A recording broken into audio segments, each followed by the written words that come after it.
Добро, почитувана подпредседателка на комисијата, колешки колеги партијници, заменик министар. Прво морам да изразам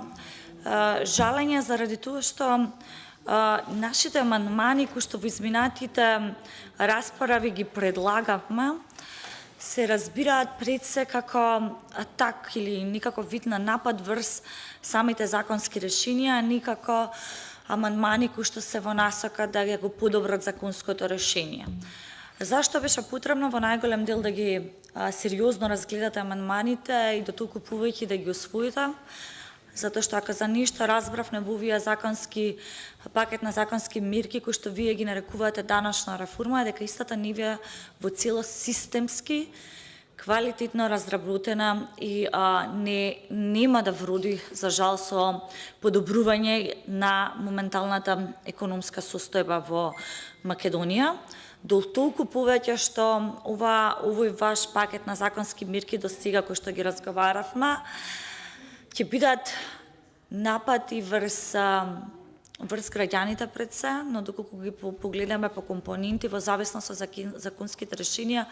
имате директен атак и врз работниците и компаниите. Навистина во оваа комисија чинам дека посоодветно, повикувајќи се на последниот амандман, ако го разгледате сериозно и во линија на зелената агенда за Западен Балкан, со која што ние како држава се имаме обврзано да ја исполниме. Па за мене пологично во оваа комисија, доколку немаше злоупотреба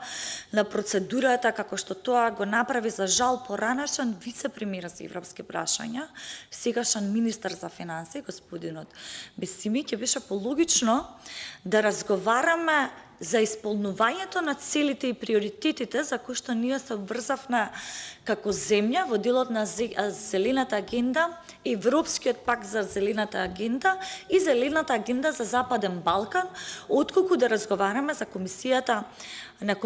за европски прашања за даночна реформа, чието место е во комисија за финансирање и буџет, каде што ќе имавме инклузивен, транспарентен процес, немавме да имаме ограничување на говорот на мислата, дотолку повеќе ќе имавме една многу потранспарентна, поширока јавна расправа во која што ќе имавме можност да ги вклучиме, како што кажавме, најзасегнатите, тоа е стопанството, меѓутоа и експертите, особено во делот кој што се фокусирани на експертизата. Јас жалам што и амандманов ни го прифативте, кој што исто така е во насока на намалување на данокот. Меѓутоа, често пати велам, кога ништо системски не е разработено, како што е евидентирано во извештаите, ние за жал ќе останеме држава која што ќе биде или ќе продуцира само закони, само хартија, која што потоа ќе се најде на една сериозна пречка во имплементацијата. Само една од многуте забелешки кои што ви ги дадовме, тоа е листата во која што не сакате да ги објавите продуктите, односно основните добри и услуги, законското решение сакате да го протнете, но и многу други предизвици заради тоа што одбивате да имаме поинклузивен и потранспарентен процес, толку повеќе одбивате да ги прифатите амандманите кои што доаѓаат од опозицијата, иако истите се во насока на подобрување на економската клима, подобрување дотолку повеќе на зелената агенда за која што вие многу милувавте како влада, како мнозинство да говорите пред да се сместите на Иленденска број 2 и така натака, но во ред, тоа е својствено за вас, тука се граѓаните, стопанството и компаниите